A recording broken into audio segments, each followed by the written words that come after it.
Hi, everybody. It's Susan, and I'm here with the full moon in Gemini. And this is the first time that we're having something a little different to the eclipse energy that we've had for the last few weeks. So it's quite nice. It's a little bit more invigorating. I'm not going to say easy, it's invigorating, and you take that for what it means to you. Just so you know, for those who are not familiar with me, I am a consulting astrologer. I do these videos for tropical astrology, but I do occasionally refer to Vedic methodology, so that might be a bit confusing for some of you. Nonetheless, today this is going to be uniquely tropical astrology, and here we're talking about the tropical Gemini full moon. So that full moon means that there's an opposition between the moon in Gemini and the sun in Sagittarius. And that's happening exactly on the 27th of November at 9:16 Universal Time. That means basically the time in the UK. And so if you are in Europe, you have to add a bit of time. And if you're in the US or Canada or South America, you have to subtract a bit of time. So depending on where you are. For most of the world, it's going to be on the 27th of November. Interesting times because Mars is still chasing the sun. So it's technically still very strongly conjunct the sun, no longer Cazimi. You can see my video, my recent video on Mars Cazimi, which is it's a separating conjunction now as the sun is moving away from Mars.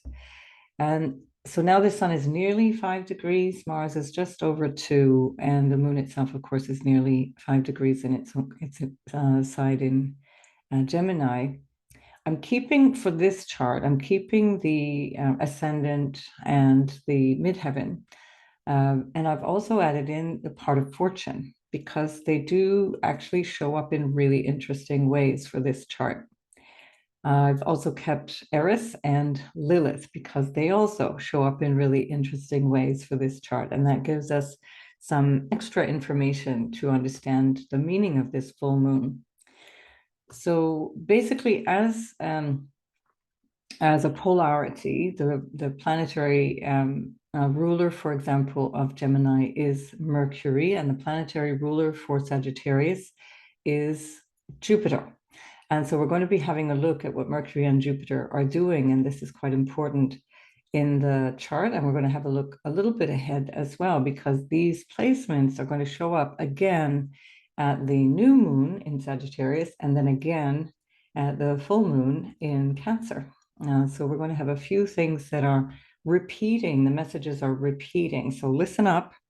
Today's Mercury message is going to be accentuated for the next basically 5 weeks or so, maybe even 6.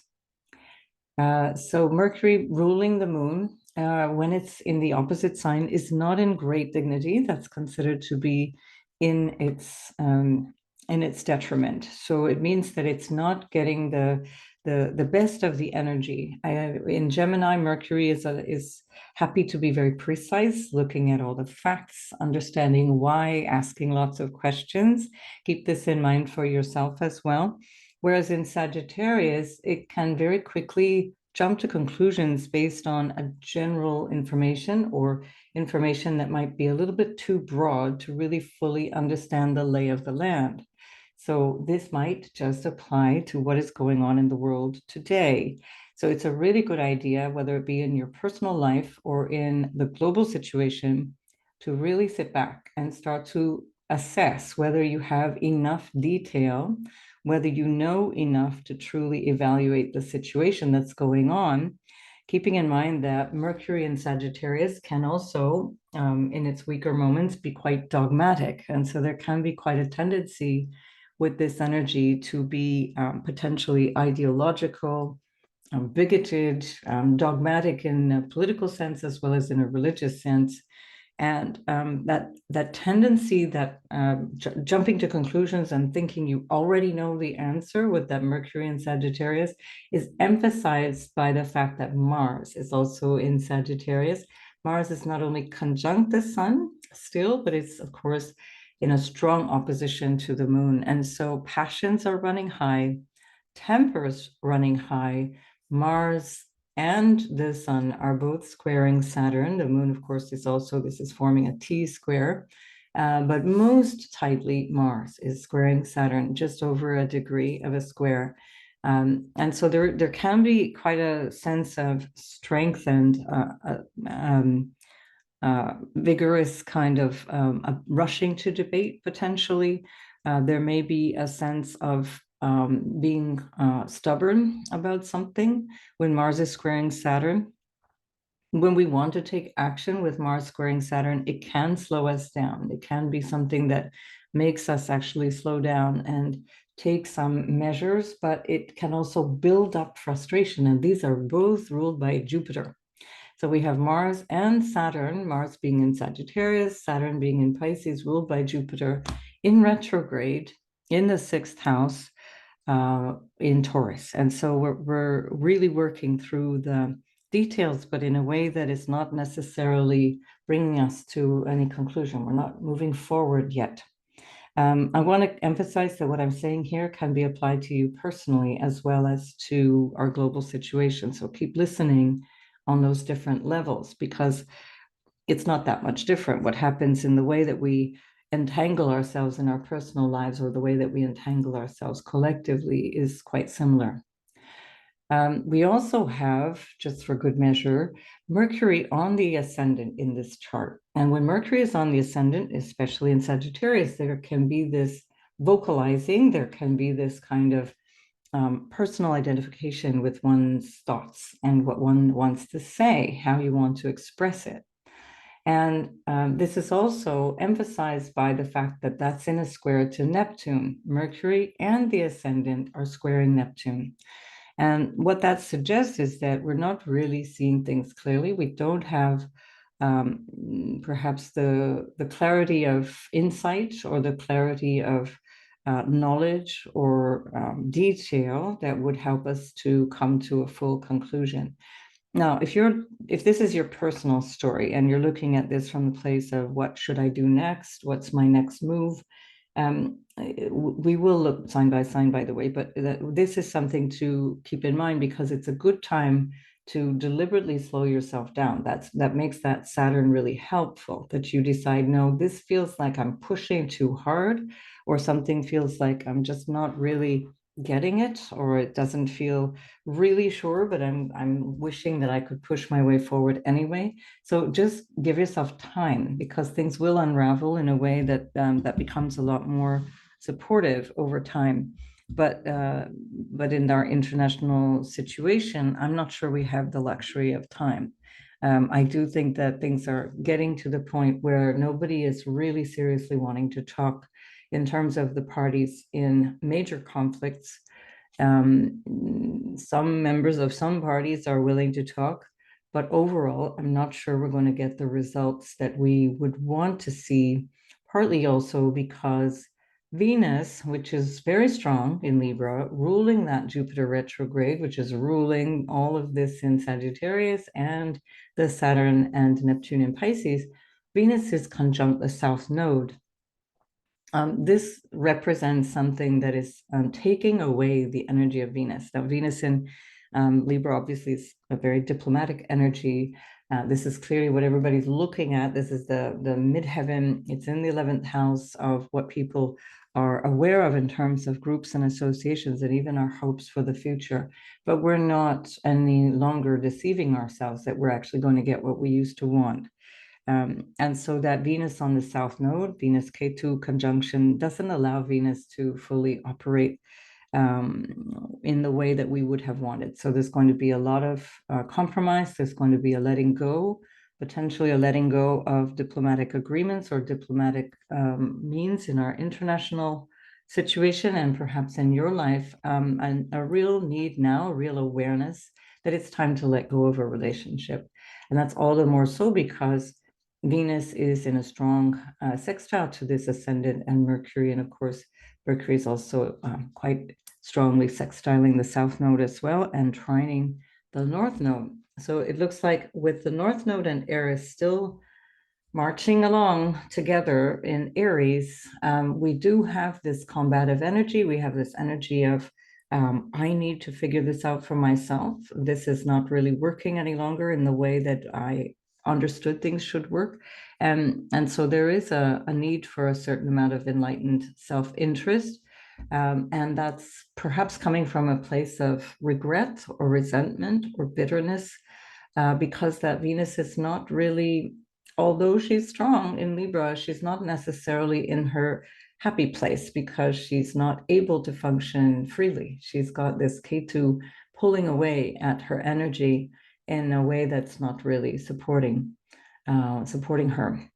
We also have a very strong inconjunct or quincunx energy from Venus to Uranus. And so these values are still, Uranus is retrograde, ruled by that Venus. The values that Taurus represents, as well as security, are on shaky ground. It's not really obvious what the choices are at this point. So, as I mentioned earlier, Gemini is really all about details. It's about knowing facts. It's about understanding what's really going on. It's about understanding the nitty gritty or the granular level of things.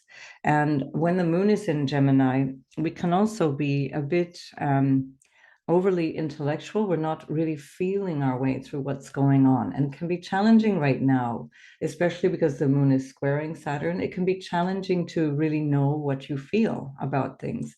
So all the more reason to slow things down, especially if there is an issue around relationships in your personal life, or if there's an issue around a legal issue, a legal matter.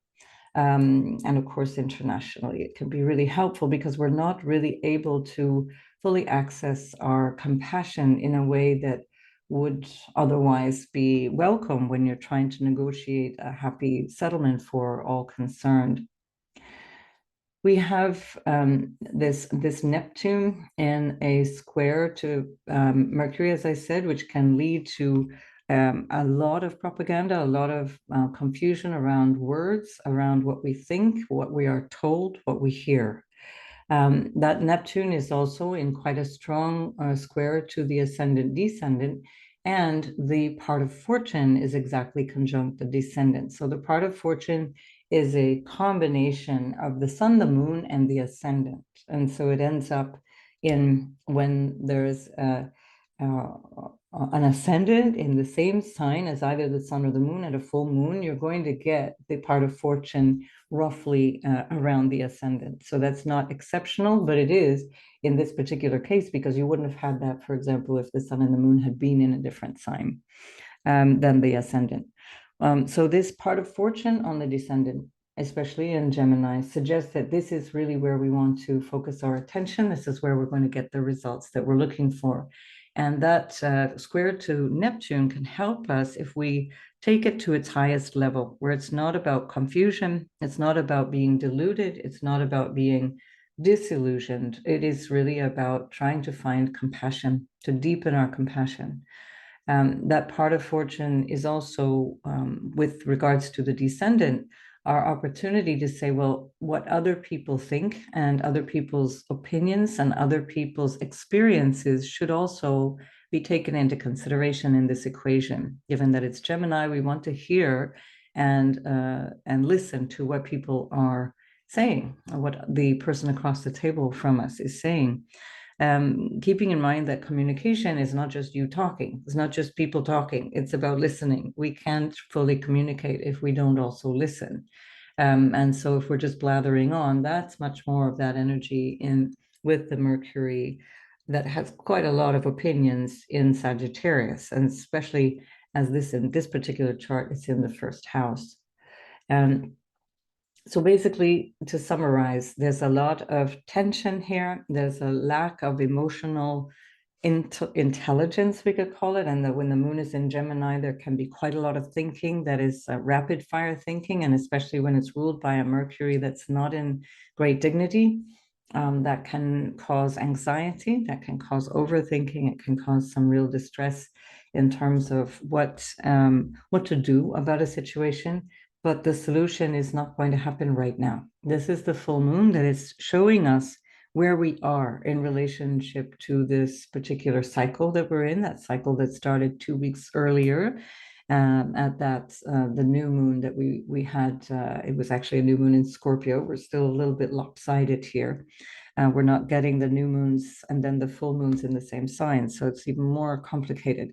We had to process the intensity and the energy of the emotionality and perhaps the secrecy of that Scorpio new moon before we're trying to figure out what on earth is going on at this Gemini full moon.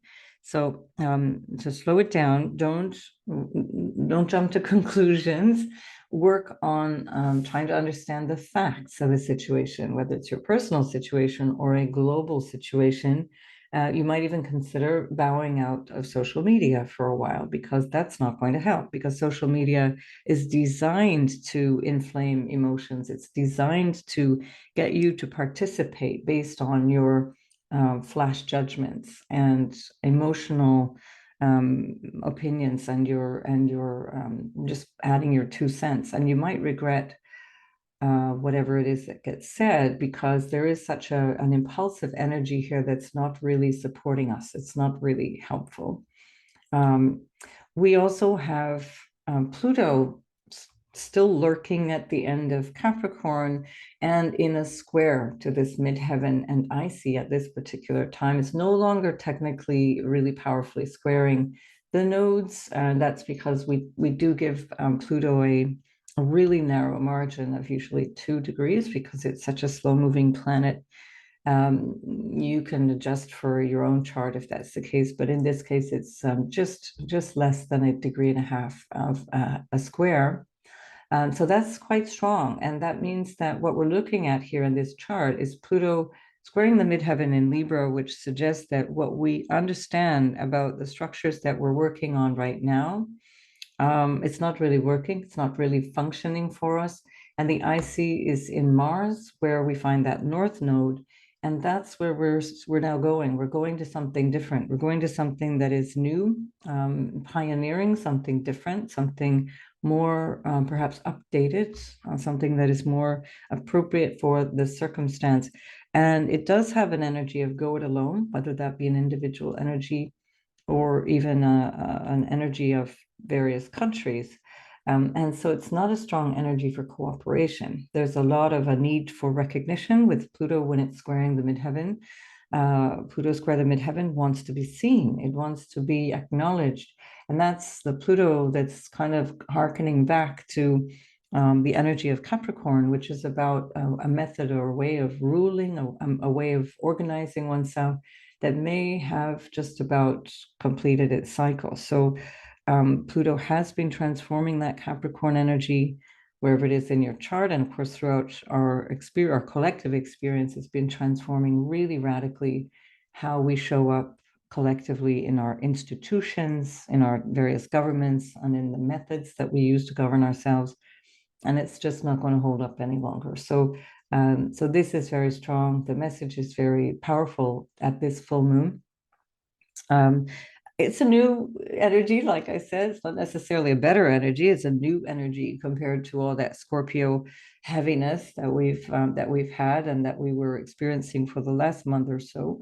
But if you want to, you can also think in terms of 6 months ago, where you go back in time to the spring and look at the Gemini new moon and when that was happening around the beginning of June, and what's happened for you since then, what's been going on since that period of time where you had this new start, something new coming in for you.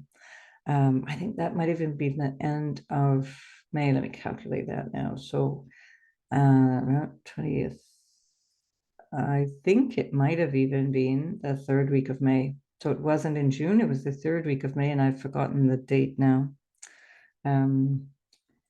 So it probably was something along the lines of the 19th or 20th of May, if I'm calculating correctly. I should have checked that, but have a look for yourself. When was the Gemini new moon in 2023? This is a reference to that cycle, what started then. Remember that was a very busy time where Jupiter had just left Aries, had just conjunct the North Node, and was moving in a new direction, or it was just approaching the North Node. It's moving in a very new direction. And now we're getting a sense of what does that direction look like, both for us individually and collectively, of course. And then finally, we've got Lilith. So Black Moon Lilith is there in the 10th house of how we relate socially. That's also ruled by this Mercury that's a little bit opinionated, a little bit bullshy in Sagittarius, which is squaring it. It's squaring the ascendant-descendant axis, as well as the part of fortune, and it's also, of course, in opposition to this Neptune. And so we may be getting upset about things, we may feel indignant about things, we may feel just self-righteous or self-justified in terms of complaining or finding fault. But with that Neptune, we're not really on very stable ground. There's a lot of energy of uncertainty. There's a lot of energy of emotionality that might influence our assessment of things. And so where we might find our noses out of joint, where we might find fault with what's going on, whether it be in our lives or in the collective, we want to really step back and assess, is this true? Is this real? And so Gemini wants the truth on the everyday practical level, on the relative truth level, and Sagittarius is looking for the truth on the higher level, on the sense of what is true, what is the absolute truth. And so that's not terribly practical when you want to negotiate with somebody. There are absolute truths, but when you get down to the meat and potatoes of negotiating, you need to hold your nose and get down to the level of the relative truth of a situation. And sometimes we have to set aside the what you might describe as the higher truth. This can be a reflection of that, where compromise is necessary in our private lives as well as in our collective experience, simply to get something to change. Now, this is really dynamic energy. These are mutable signs. There's a lot of energy in mutable signs. That's, of course, Sagittarius, Pisces, Gemini, and Virgo. And that mutability, along with the cardinality of the nodes, which means that they're ready to change as well. And same with that Pluto cardinal energy, ready to change, ready to shake things up.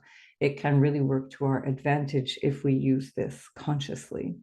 So, so just keep looking for the facts, whether that be your situation or whether that be when you read the news, when you listen, if you can stand it, and just know that we don't know what we don't know, and often we are very easily emotionally manipulated based on what we thought we knew, but was that true as well? So Mercury squaring Neptune is a very strong warning that we don't know what's going on and we're not being told what is true. I want to just point out that on the 13th of December, Mercury is going to go retrograde, and Mercury first enters into Capricorn. So when does it? It goes into Capricorn a few days from now, a few days, so at the beginning of December. Sorry, I should have written down those dates. I've got so much going on, I can't keep it in my mind.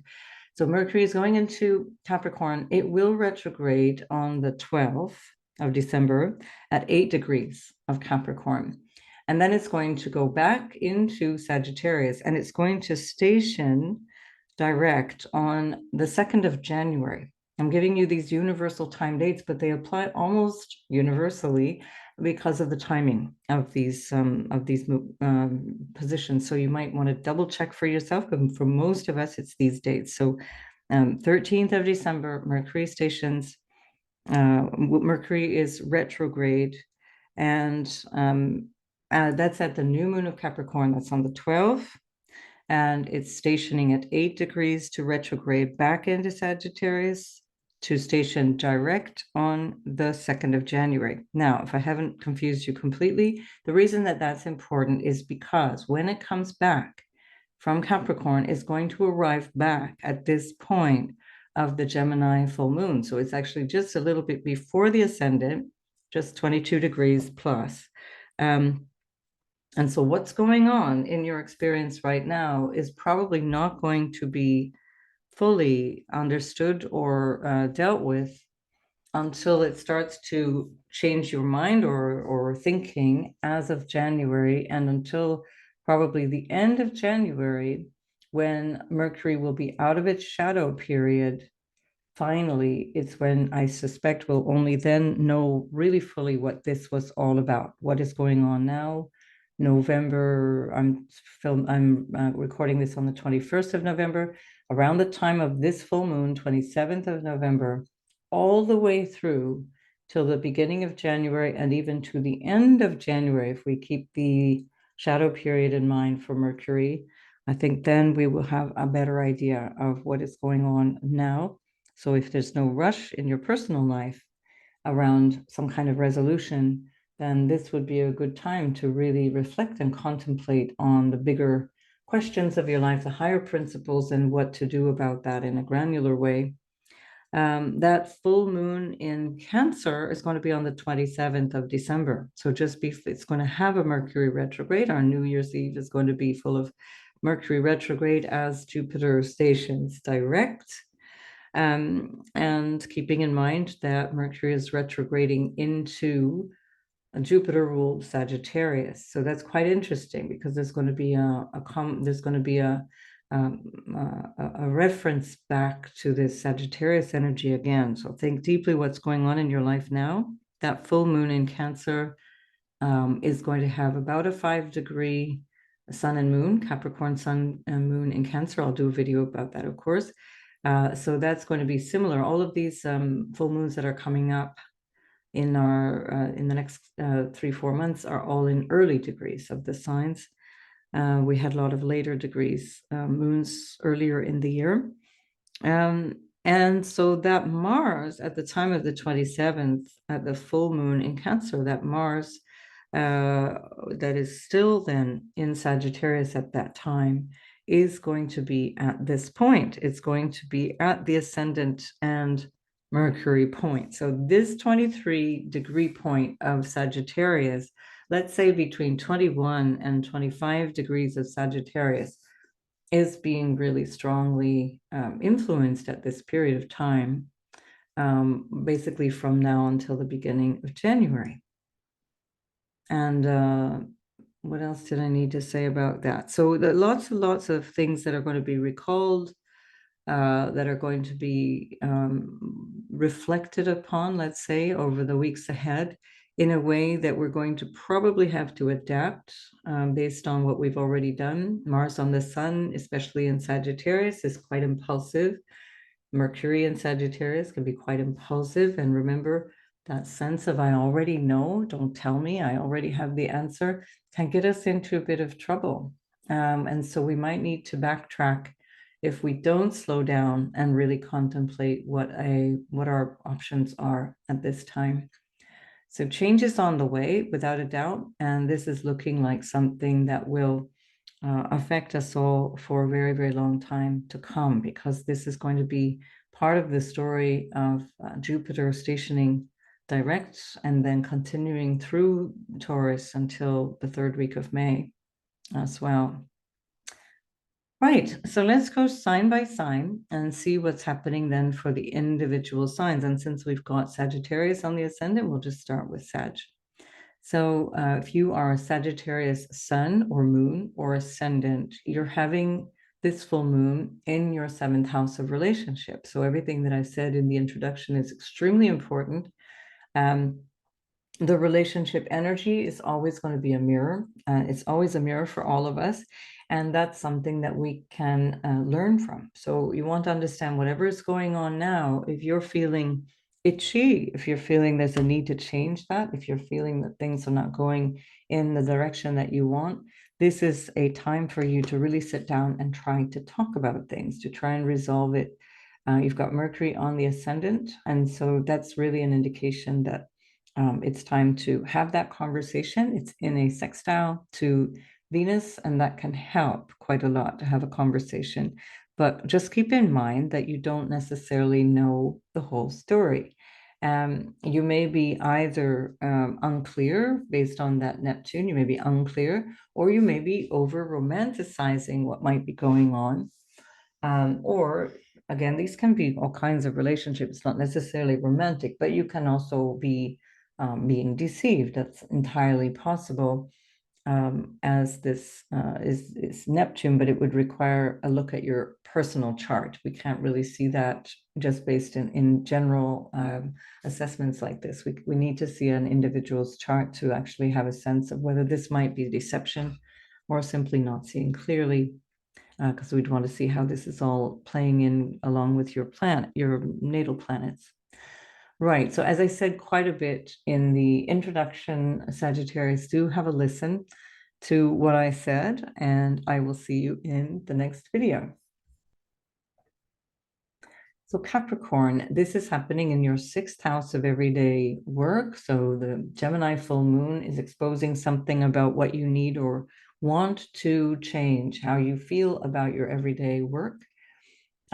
With Mars and the Sun in the 12th house, there may be something that you're recognizing about your own experience of, perhaps even causing yourself some kinds of difficulties through what you are doing that you shouldn't be doing. Mercury in Sagittarius, Mars in Sagittarius can show things that are indicating that you may have jumped the gun or done something in a way that annoyed somebody or caused some kind of difficulty. And so that's an important thing to check in on. Is there something that you have done that's undermining your own position? Now, normally with Venus in the 10th house, that's usually excellent, but you do have the South Node up there. So it can be that you're having to say goodbye to business relationships or to a way of relating to people in your firm or in your social circle, in your out in society.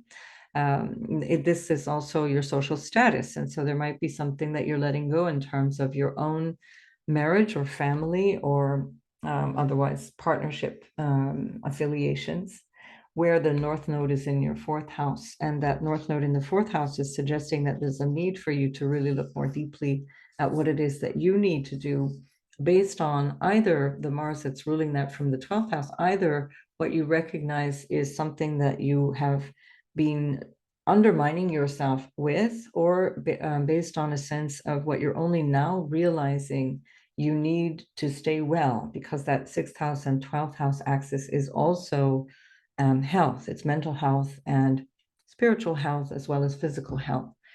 So maybe there's something that Mars is showing you in terms of what you're realizing from deep, deep down that you want to change, given that the Sun is also ruling the 8th house and it's in the 12th along there with that Mars.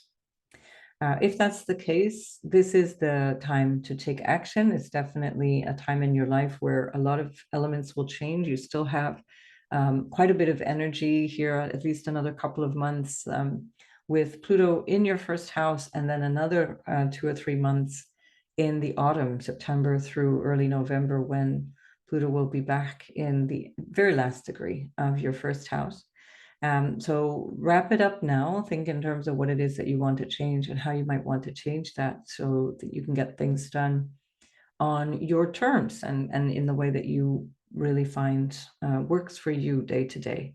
That moon in the 6th house can really show you where enough is enough and it's time to make some changes. It's something you're realizing about your everyday life that you may also have recognized since the spring. So May, June, since I can't remember the exact date of the new moon there in Gemini, but it was the spring, late May, early June. And so whatever was going on for you then, this may be what you're recognizing now. And it's like, okay, got it. We're done here. I need to find what makes me happy, how I need to settle down in the way that works for me, and change something about the way I work or the way that I show up in the world. And you do tend to give quite a lot of yourself, Capricorn, in your work. So this might be just the push that you need to get things changing. So good luck with all of that. I'll see you in the next video. Aquarius, this is happening in your 5th house. It's always lovely having a moon in the 5th house. It can be quite fun. It's an opportunity to have a sense of connection with people, inspired connection that can be with your children as well. There can be even a wee glimmer of self-indulgence, although I'm not sure with that. Your ruler Saturn is in the second house, so you might be feeling a little bit strict with yourself, or you might be feeling that you need to restrict your spending, for example, or you're maybe worried a little bit about money. But nonetheless, it's a good time to enjoy. You do have Mars, the Sun, and Mercury in your house of friendships in Sagittarius ruled 11th house there. And that's going to be very busy. So it's a lovely time for you to enjoy the company of people. But, and this is especially for those of you who are listening from the States or Americans around the world who celebrate Thanksgiving, with Mars on the Sun, around the time of Thanksgiving, keep in mind that Mars is still chasing the sun, that it's basically from the 16th of November until the beginning, just the early part of December. When now we've got it in opposition to the moon, tempers can flare. So if you're going home to visit people, try to restrict the political discourse or religious discourse, or God only knows whatever discourse, and just try to recognize that there's something to learn in every exchange. There's something to learn in every conversation, and that you don't have to win every argument. Aquarius, you can tend to be very intellectual energy. There can be a certain amount of intellectual egotism, and you do like to be the smartest person in the room. So just beware with that Mercury in Sagittarius that you might just be pushing the envelope a little too far. So if you want to keep friends going, if you want to stay at the table with your family, then this would be a time to just keep munching on your turkey or tofurkey or whatever you're eating. So Venus is in your ninth house, and she's up there ruling. She's ruling Jupiter in your fourth. So I do think this could be quite nice for family things, but you do have to be careful a wee bit still, because Venus is being disturbed by that south node, and Jupiter is retrograde along with Uranus in the fourth, which is kind of tricky, and Uranus is also retrograde. So lots of unstable energy, lots of unconscious things that can come up for you with Pluto in the 12th. So you might just want to go for a walk with the dog or something. So don't let yourself get too bothered about what's going on right now. Give it some time. Take the high road in whatever is going on, because life is short and you don't want to inflame relationships. It's when Pluto moves into your first house, you're going to change quite a bit. So you might just need people around you while you're going through this period of transformation. All right, Aquarius, I'll see you again in the next video. Pisces, this is happening in your fourth house of home. This is also what makes you, and this is Pisces, I keep forgetting to say this, it's always in the description below the video.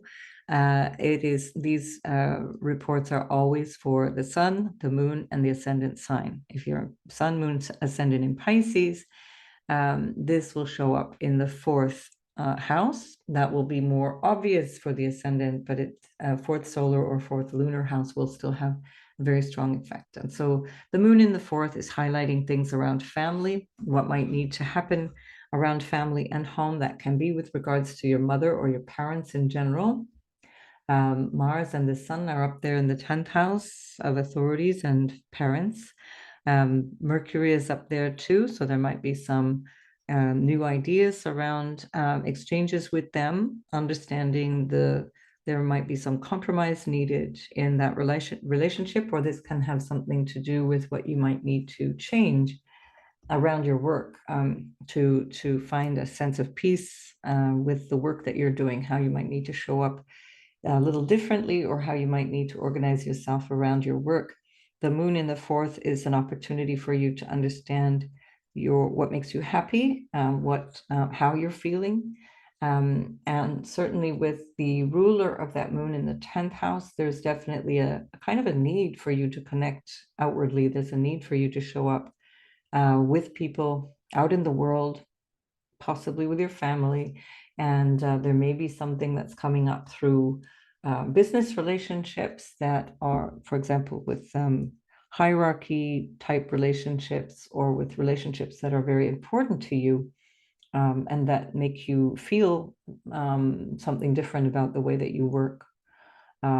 So a very interesting time, but just be careful that you're not jumping the gun. If you do have any new plans, like new contracts or new proposals around work, just be cautious, because you may not have all of the details. That Mercury, remember, in the 10th house is squaring Neptune in your first house. And that might suggest that you're not really clear. Either you're not being clear and you're a little bit hazy on the details yourself, or you're being deceived in some way, and it's just not really showing up in a clear way. So take it slowly if this is about business or some kind of social agreement. But otherwise can be a very productive time in terms of understanding yourself emotionally and psychologically. So your ruler, Jupiter, is still retrograde, and Jupiter, of course, is ruling the Sun, Mars, and Mercury up in your 10th. And so there might be something here that also has you feeling things are being a little bit held back, because Saturn is just back at the beginning degree, first degree of your sign. So especially if you have early degrees of the mutable signs, so Pisces, Gemini, Virgo, and Sagittarius, this is going to be really intense change, a feeling of a real need for change. But it might feel very frustrating because you may not have a sense that anything's moving, really. It's that maybe more intellectual ideas or notions of change, but not really materializing yet. I think that that's coming in January or February. It won't materialize before, or at least not significantly, I'd say. All right, so Pisces, I'll see you in the next video. Aries, this is happening in your third house. That's the joy of the moon. The moon loves being in the third house because the third house is very busy. The energy is constantly stimulating and changing. It's all about exchanges and talking and experimenting and moving around and traveling. And that's, of course, reflected in the phases of the moon. There's constant change, constant waxing and waning of the moon. And so the moon loves to be in the third house. So this is for Aries, Sun, Moon, or Ascendant sign. And then the Sun is in the house of its joy. So the Sun loves being in the 9th house. So all in all, wonderful when you have this Gemini new moon. However, we've got Mars up there. That's your ruler. So that will depend quite a lot on you too, how you're feeling, how you're expressing yourself. You do have Aries and the North Node and Chiron in your first house, which is a bit itchy, can have you really desiring a lot of change fast and trying to establish something new and try and grow into something new, but that may not yet be quite ready for fulfillment. You do have Venus in your 7th house, which is lovely. It gives you opportunities for really harmonious relationships with people, maybe allowing you to soften the edges and be a little bit more accommodating, let's say, with people. But you also have the South node moving through there, and that's kind of taking away from Venus's charms. And it might suggest more that you're really ready to let go of either some relationships in general or a way of being in relationship. So it is kind of a time for you, Aries. Not that that's entirely unexpected, but it's a good time for you to spend more time on yourself and on your plans and what you want. Now you'll love that because that's actually right up your alley to spend that time on yourself. But here it's really with a purpose of growing into something much bigger in your life. So that you can show up and be bigger in life itself. So it's not all about you, but how you can grow into a fuller expression of your life. And so it's definitely a good time if you find some relationships on wobbly ground to just let them go. They may not be permanently gone. It just may be that it's a good time for a break, or it's a good time to back off from your expectations and allow other people to tell you what they need. And so you're able to assess whether it's appropriate or not for you. Now, your ruler Mars in the ninth, along with the sun, along with Mercury, has big plans. So whatever those big plans are in the ninth house, it's really focused on what it is that you want, how you feel about your purpose, or how you feel about reaching out into a bigger picture for life, which is similar to that energy there with the North Node in your house, first house. But the moon in the third says we need to make this work. It needs to be pragmatic. This needs to have legs, as it were. And so the details are important. So be careful. If you're hazy on the details, take your time. It's a good time to plan, strategize, become aware of what it is that you want to change. You don't necessarily have to take action on that, especially because Mars, your ruler, is under the beams of the sun. And when it's under the beams of the sun, it doesn't really give you the best of Mars. And it's also squaring Saturn. And that can also have it feeling a little restricted, even put upon in some way that makes it feel like action is difficult at this point. It's okay. Let that pass, because by the time of the new moon coming up in Sagittarius, the sun will be sufficiently far away from Mars that you'll feel that energy coming back, and you'll be able to find more clarity for yourself, and perhaps know better what it is that you want to do. And that's again in the ninth house there for you. So perhaps this is a good time to reflect on what you might hope for in terms of your future, or how you experience your life, and how you want to show up in your sense of purpose. See if it's realistic, see if it's something that is actually going to work for you. And good luck with all of that, and I'll see you in the next video. So Taurus, this is happening in your second house of money. And so this is also, of course, the house of income. It's whatever supports you. The second house can be even your physical body. It can be family. It can be investments and things that are there for you, that bring you some kind of support. And so when you're finding the full moon happening there, you're aware now, more aware of all of these things, what it is that you might need, or what it is that you actually have. And you're becoming aware of what has to be done about it, because second house, ruled by that Mercury in the eighth, is really about what you have to take action on. Because with Mars in the eighth house, along with the sun, they're up in Sagittarius in your eighth house. It's not going to be coming so easily from others. There's either going to be some kind of challenge, or a sacrifice, or some kind of potentially even a dispute around money, or shared resources of some kind. Or there may be issues in marriage if you are married. There can be some issues in intimacy. Now, depending on your natal chart, that can be really great. Having Mars in the eighth can actually be quite nice. Can have you feeling extremely passionate, which is always good for intimacy.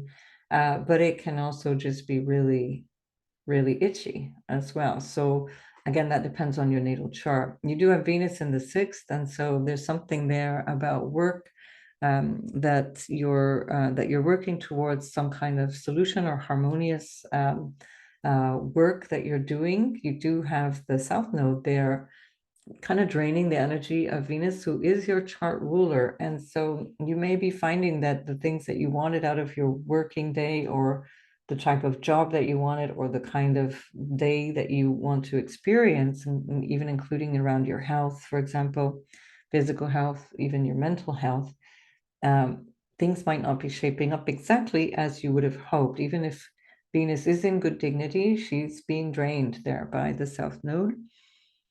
She's also in an inconjunct to Uranus, which is moving backwards through your first house already for ages now. So that's kind of an unsettling energy. And since Jupiter is also moving backwards still at this point, I think you might start to feel better only really as of January, while Jupiter then moves along, slowly picking up speed after the 1st of January, moving direct after all this time. So the North Node is in your 12th, so it's a good time to slow down and perhaps take a little bit of time off work if you can. Step back if there are any discussions or issues around work. Step back if you need more rest as well. If you have, because the energy of the Sun, Mars, and Mercury in the 8th house can also be psychologically taxing.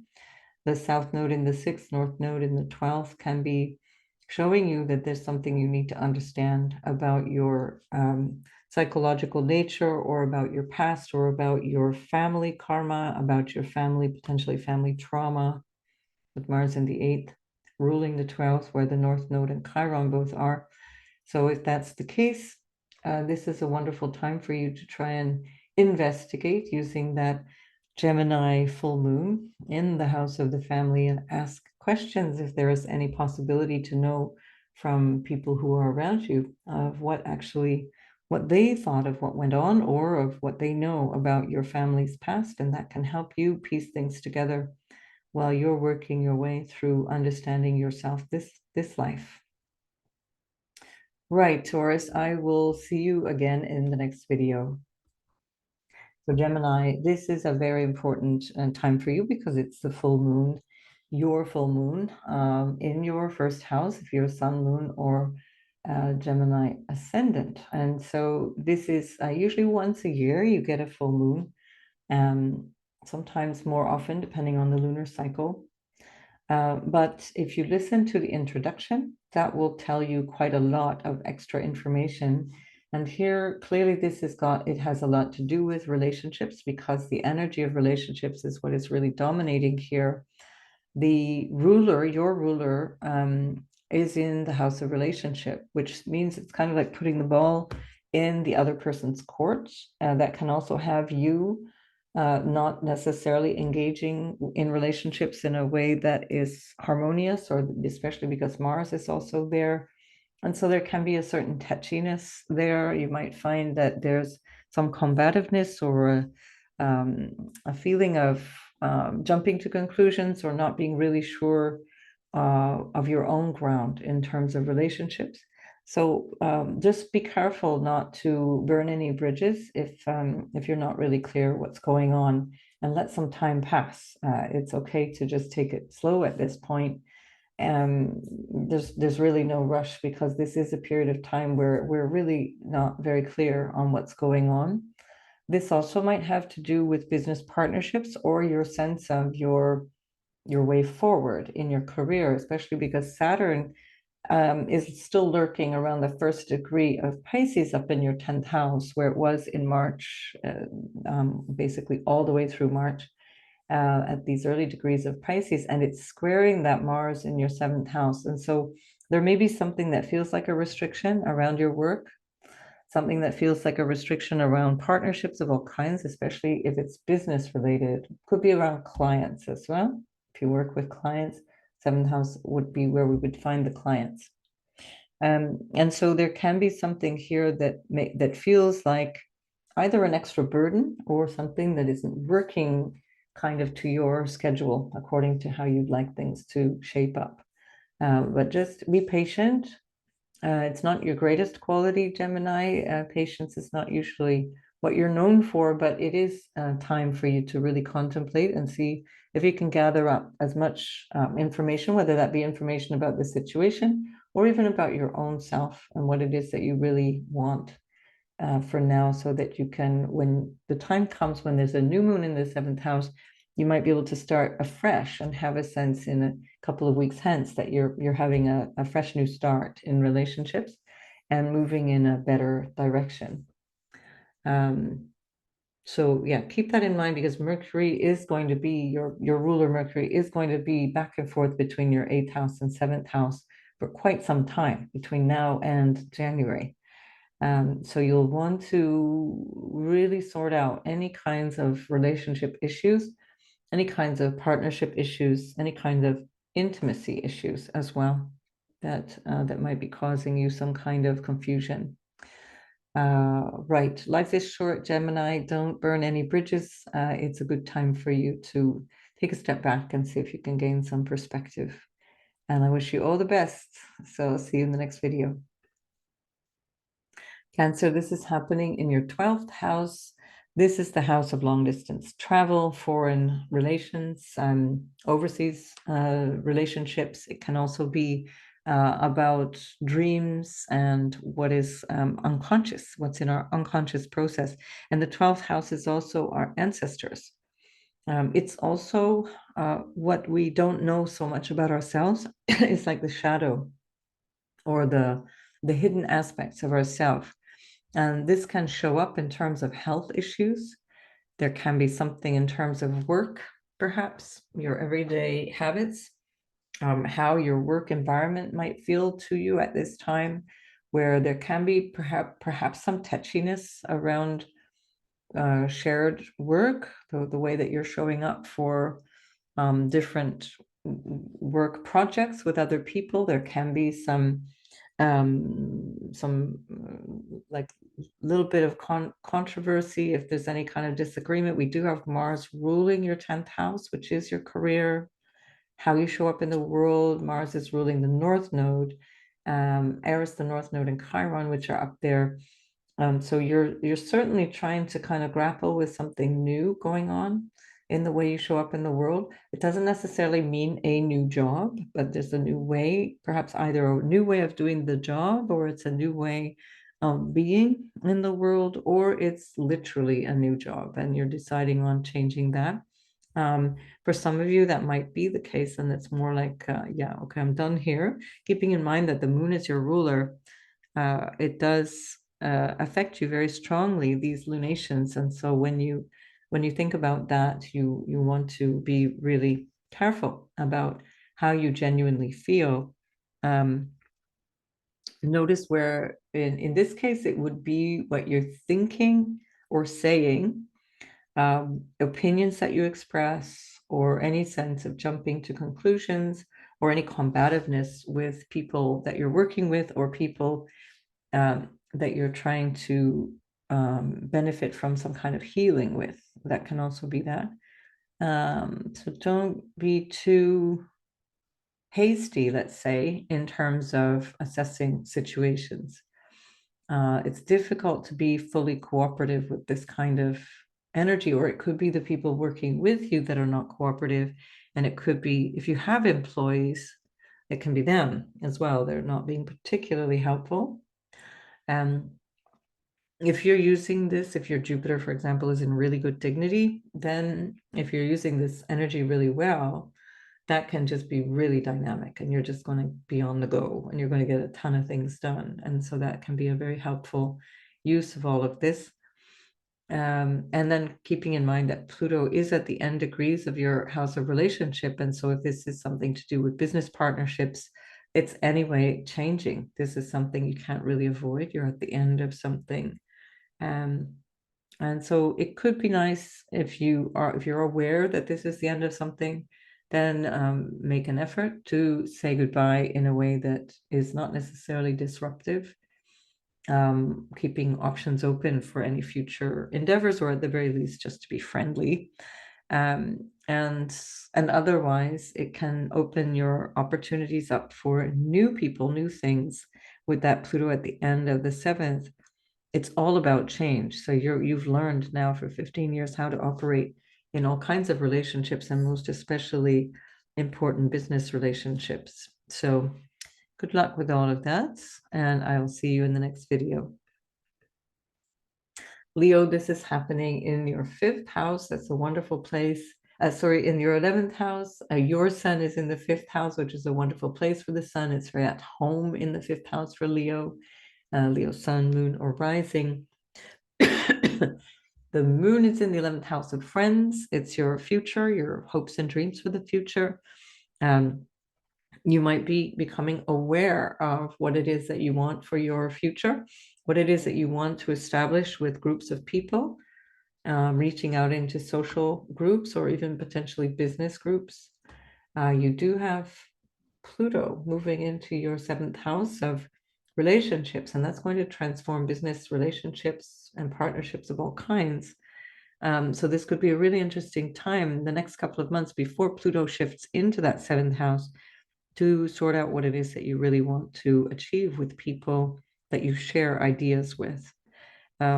It can be around money as well, because the 11th house is the second house of the 10th house. So that's how you make your money from your career. And since you do have Jupiter up there, even if it's retrograde, that's really helpful. And since you have Mercury, the Sun, and Mars all in your 5th house, that can be related to business. This could be related to children. And so the moon is showing you something about your future, but based on actually something that's happening with your children, or your children's needs, for example, which might feel demanding.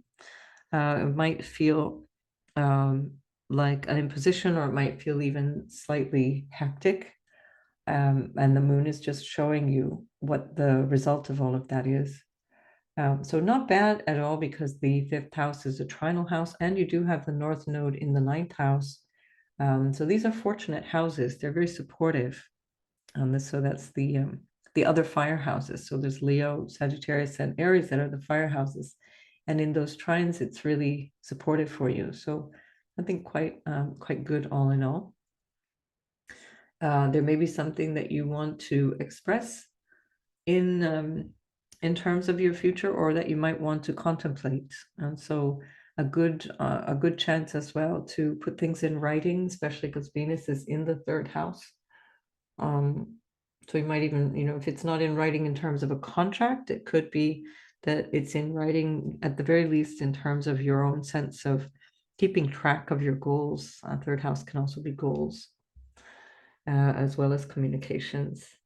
So I'll leave it at that, Leo. Have a good full moon in Gemini, and I'll see you in the next video. Virgo, this is happening in your 10th house of career. So something that you're understanding about your career is being highlighted here with the Sun, Mars, and Mercury in your 4th house of how you feel about things, how your psychological self-sufficiency, we could call it, your sense of belonging potentially as well, because that 4th house is home. It is something to do with what makes you feel settled, what makes you feel secure. And then that 10th house is expressing currently how that's reflecting on how you show up in the world. So there may be something that needs to be dealt with, something that needs to be highlighted, or you might be getting some kind of recognition for something that you've already undertaken based on previous work, or based on things that you've already tried to change or accomplish in your workplace. You definitely are going to have a lot of energy around this time in your 4th house of home and family, the past, your lineage. You could, depending on where your IC is, it can affect your childhood as well. This can be understanding what you need to feel happy and secure psychologically and emotionally. And especially since Chiron and the North Node are in your 8th house, this is a really good time to understand what it is that you need. You might find yourself a little agitated, or you might find yourself outspoken, potentially not so much outspoken as jumping to conclusions, and potentially not really expressing yourself clearly in relationships, because that the Neptune is squaring your Mercury, which is not in good dignity, along with Mars in the 4th, which can repress emotions. It's not really communicating terribly strongly what it really feels. And this is, as I mentioned in the beginning, this is part of the problem with that Gemini full moon. The Gemini moon doesn't feel emotions so much as think about them. So you might be feeling a lot, but unable to put it into words. So with Saturn going through your 7th house, it can feel like a time when you're quite lonely, and there may be some energy of difficulties or challenges with friends or with business partnerships that feels really intense right now, feels heavy, perhaps burdensome.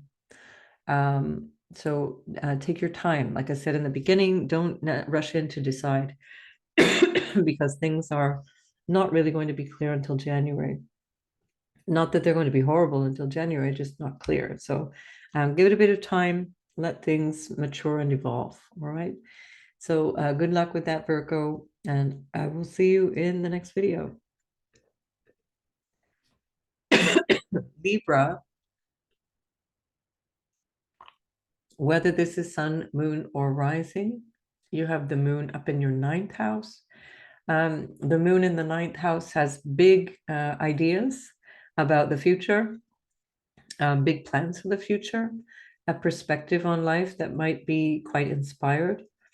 But it could be that with all of this busyness in the third house, with Mars, the Sun, and Mercury in the third house, that you are not really able to focus too much on the bigger picture, on focusing rather on the busyness of running back and forth, doing all kinds of things. Mars in the third house, Mercury in the third house can be really intense. Venus, which is your ruler in the first house, is quite pleasant because it gives you a good feeling. You feel that confidence and joy of having Venus there.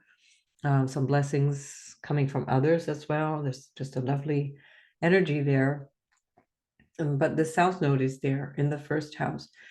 And with Venus on the South Node, she's not really able to give you everything that she could normally. Depending on where your ascendant sun or moon is, if it's between 21 and 25 degrees of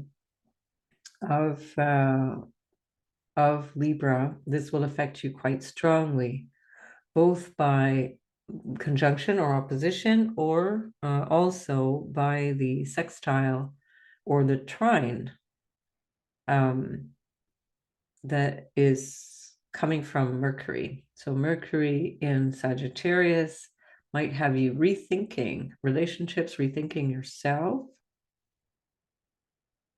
Mercury is ruling that full moon in the ninth house. And so there's something about your everyday experience or your goals that you're applying to your future, maybe wondering if you have what it takes to do the thing that you'd like to do. With the South Node going through your first house, this is a time where your focus is much less on yourself and much more on other people, what either nourishing your relationship, your partnerships in general, or particularly your marriage, especially with Jupiter and Uranus in your eighth, or focusing on business arrangements, business partnerships. So either way, this is a good time for strategic planning with Mars, the Sun, and Mercury in your third, and focus that on your higher ideals, your goals, the things that you'd like to achieve. But in a way, paradoxically, that has to be practical. Can I do this? And with the South Node in Libra, you might be doubting yourself a wee bit. All right, so I would have to see your natal chart to see how this plays out, because it would be very personal to you, but nonetheless, make the most of this full moon, and I'll see you in the next video. Oh, Scorpio, have you survived the last few weeks? You now have the moon in the eighth house, so you're probably sitting in your corner, licking your wounds and going over the emotional situation, as the moon in the eighth can show you how you really feel about things. It might be an opportunity for you to really understand psychologically what you've gone through, what has changed in your life, the impact of the eclipse cycles of the last 2 years, especially also as we had that new moon there in Scorpio, and that would have been quite impactful with your ruler Mars also there. Mars is now in your second house, where you're looking at values, looking at what it is that you might want to do or achieve around money, around your personal security, which is always an issue for you. And then with that eighth house moon, you might be realizing what other people can help you with, what might be possible coming from other people. Mercury, that's ruling that moon, ruling your eighth house, is in your second house.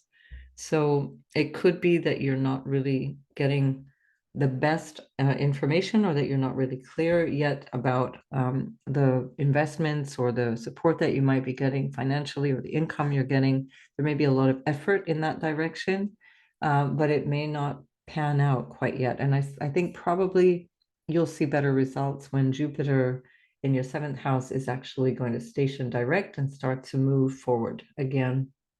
And that, of course, it depends on your natal chart, but that I think as long as Jupiter is retrograde in your seventh, you're very much reviewing and going over the past. Like I said, licking your wounds, sitting in your room, trying to figure out what the actual F just happened over the last 2 years, but especially over these last few weeks. You've got the South Node in the 12th. And so much of your energy is on your day-to-day life in terms of how you need to show up for work or your practical stuff that may not always be easy. And you might be looking at new ways of organizing yourself in terms of your health. Again, that's the both physical and emotional or mental or spiritual, psychological health axis as well. So health is always about body mind. It's never separable. So that might be something that you need to reflect on. And if you do need support in any way, be sure that you are reaching out for support. With Jupiter going through the seventh, you will find good advice, good advisors, good counselors, good people around you to advise you. So, Scorpio, I leave you to your duvet. Enjoy a good rest. It's no longer directly about you, but I think it could be a really good time for you to rest a wee bit and enjoy whatever you've understood of the last couple of years. For many of you, depending on your chart, this could also be an incredibly rich time. And certainly, even on a material level, with all of this energy in your second house, this can actually be literally a rich time of good rewards financially as well, through what might be happening in your work in the sixth house. All right, Scorpio, hang in there. I'll see you in the next video.